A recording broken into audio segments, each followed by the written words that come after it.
Hello there, my name is Brittany. Welcome back to my channel, and today you're going to be watching me read two very anticipated horror novels. I've been waiting for both these horror novels since, honest to God, I think like last year, and then I had to cancel my request when I moved to Albuquerque.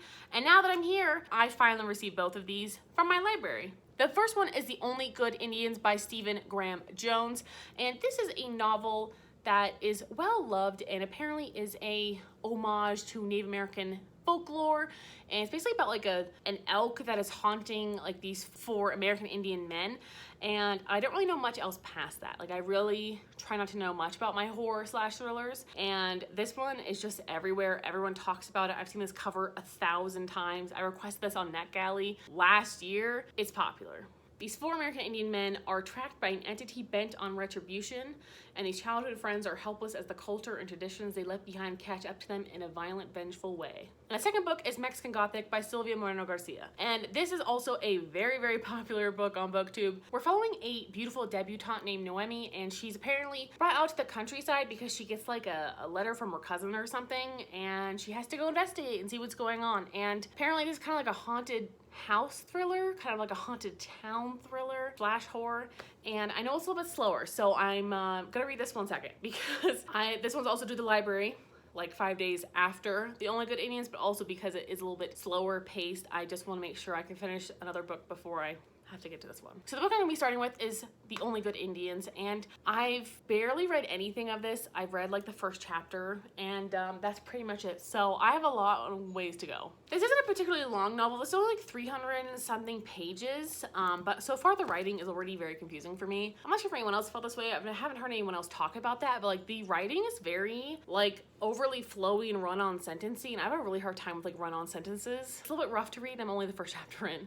I mean, it's a cool like opening like scene, but the writing itself is just a little bit hard to get into. So even though this one's shorter and apparently not like a slow pace, I hope I can finish this in a couple days because that's what I have planned for it. Keep me in your thoughts and prayers, and I'm going to attempt this, and hopefully I don't get any nightmares. I usually don't from anything, but there's always like a weird, there could be from horror thriller, sometimes it gives me like weird anxiety, but it's been a while. So I just feel like this one could do it because it's like folklore-y. I don't know. It's scary. Plus, I mean, it's like an elk, it's like an evil elk coming to get them. I don't know, man. I don't know.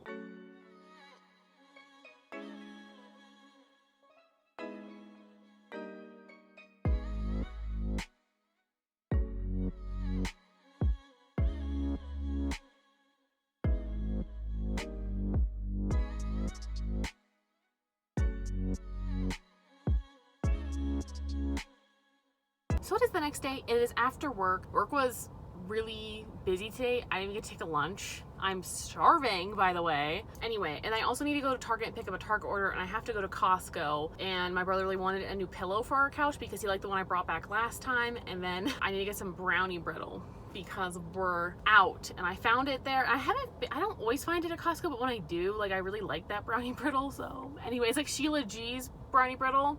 Incredible. And I'm actually on page 105 of this, which I was not expecting. And since I obviously didn't have a lunch, I didn't have time to read. So how did I read this book? I read it at 2:30 a.m. this morning because I had a nightmare, which I have not had in a very long time, I feel like. And I literally jinxed myself yesterday. I completely jinxed myself. And I was up for an hour reading because I was so afraid. I do not like dreams that have eight-legged friends in them, especially when they're crawling on me. And it is my least favorite eight-legged friend who is very deadly and very scary to me. And I could not sleep for a freaking hour. I'm about 100 pages into this. The writing style, again, is still kind of difficult to get into, but once you get into it, it's a little bit easier once you've been reading it for a while. But it's very hard to like just pick up and read a couple pages. I just feel like it takes me way longer to get back into the story and like really feel it because it's just the writing style is just a little different for me. And I definitely would recommend this for people that do not have a problem with like animal abuse or deaths because it's pretty gruesome. And I know people warn me about that, but bro, it's gross. It's a little gross. And you love the animals and you can't stand them being hurt, I probably wouldn't recommend this. I mean, I obviously can't stand it either, but I know it's like fiction, so I'm like trying to let it go. But yeah, it's pretty brutal. And so far, like basically these four friends went on like a hunting tour and they killed this elk that they don't think they were supposed to kill. Like, she was like special, and they had to like kill her like 3 times to get her to like actually like die. So they basically think they're being like haunted by this elk. So that's all I really know right now. So far, I'm enjoying it. It just takes me a hot minute to get back into the style of writing. So yeah, that's all the update I have for that at the moment. Tonight we are having crispy shrimp tacos, and that will be for dinner. And then hopefully I can get a little bit of this read before I go to bed tonight. But obviously, since I didn't sleep very well last night, I don't know how much I'm gonna stay up and read. So no promises.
I just want to give you an update on this book. I'm almost done with it. I have like 60 pages left of this. And let me tell you, I think I just cursed myself because I've had nightmares like almost every single night that I've read this book.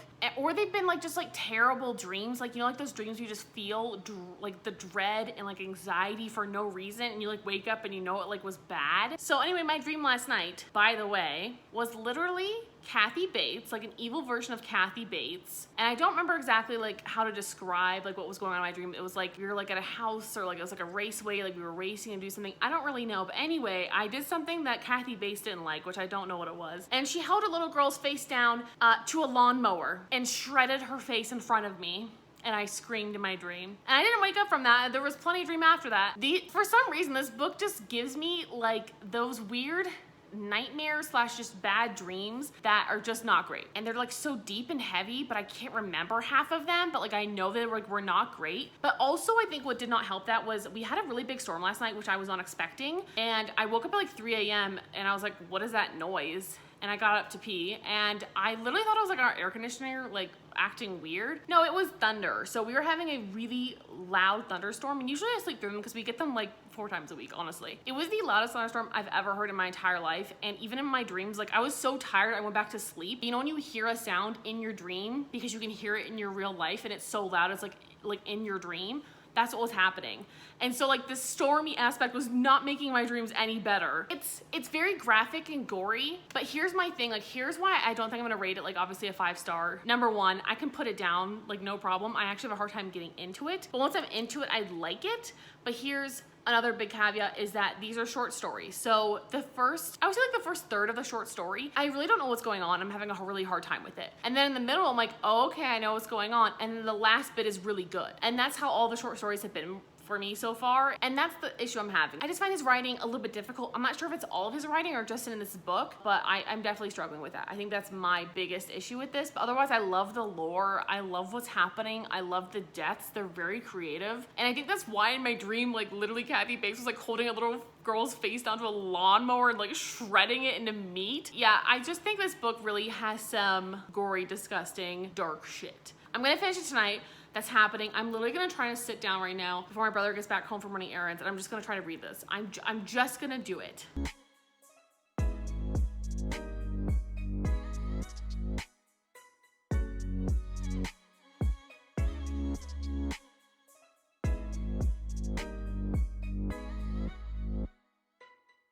I actually ended up finishing this before dinner, but I wanted to show you our delicious garlic lemon chicken meatballs with some cauliflower. It was really good, but here are my final thoughts on this book. I really enjoyed this. I think I'm gonna give it probably around like a 4-star. I really enjoyed a lot of this. I love the creative deaths and and I really enjoy all of the gore and the horror and like the building suspense of like, you know, something bad is gonna happen to them, but you don't know what. And the deaths are very creative and weird, and it's not just them affected, it's like other people as well around them like get to experience like the horror of this. And I really enjoyed that. I like the short story aspect. That was pretty cool. It was very frustrating going into a short story and trying to figure out what was going on and then finally getting it, and then it ended. Like, as soon as I finally got it and I was like really into it, it ends. That aspect was really frustrating for me, and I wish the writing was easier for me to understand. I think it's just the style, and I think I'm just too dumb for this sometimes. And it's not like super difficult writing. I think it's also just, I've had a really long week. I've had a really hard time at work, and my brain is just, it's not there. So like the fact that I had to try extra hard to get into this and to read this and to understand what's going on just made it that much more difficult for me to read. But overall, I'm really impressed with it. I really liked the creative stories, and I liked the way it was told. I wasn't too crazy about the ending. I was really hoping for something a little bit different. Like, I'm not really sure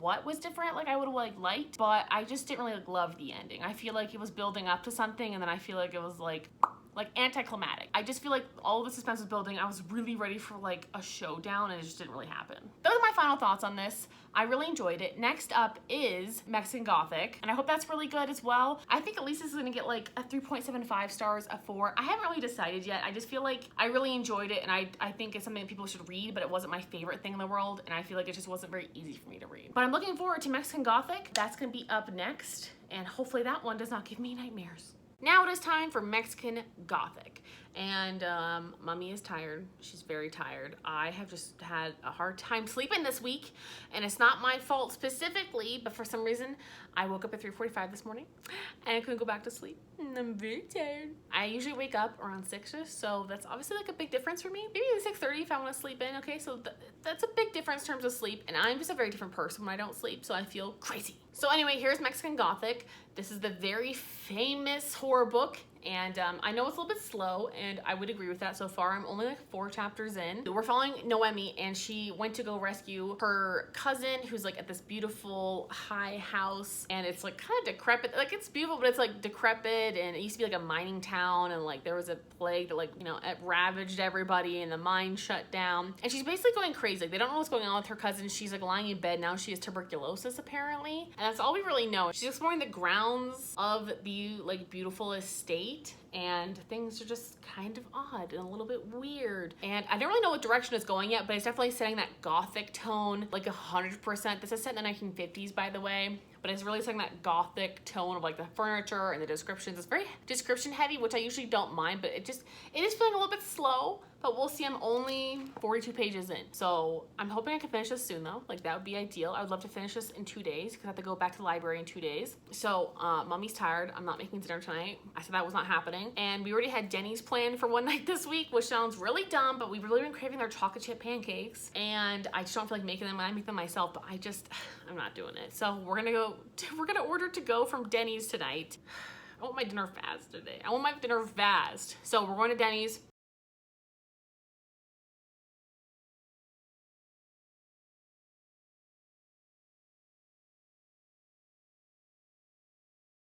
So we were gonna make dinner tonight, but I forgot something at the store this weekend. I forgot to put it on my shopping list, and you kind of need that to make the meal. So instead, I went and got pizza, and Tyler's getting Chipotle. So that's what's happening for dinner, and I'll hopefully read some more Mexican Gothic and give you an update later this evening. So I'm on chapter 19, which is page 199, and yes, this is a lot slower than I was anticipating. It's not just that it's slow, it's just that I kind of don't care about what we're being shown. I feel like it's really not building to any suspense. I feel like these first 200 pages could have been condensed into like 50 or 75 pages, and I still would have gotten the point. I feel like there's so many like unnecessary scenes, and I just don't really like need to know these characters that well. Like, it's not really building the scene for me. I just want to know more about what's going on. Basically, Noemi is in the house, and obviously the house is making her go a little bit crazy. She's like sleepwalking a lot, and she doesn't even realize she's sleepwalking or that she's having a dream, because her dream is just really weird and abnormal. I feel like this would be a really good adaptation to TV, because I feel like it's a really good like visceral novel. Like, you could really there's a lot of stuff going on like you could visually see, but it's not like building to my suspense. I feel like it could be a good trippy like show or something, but in terms of a horror novel, it's not really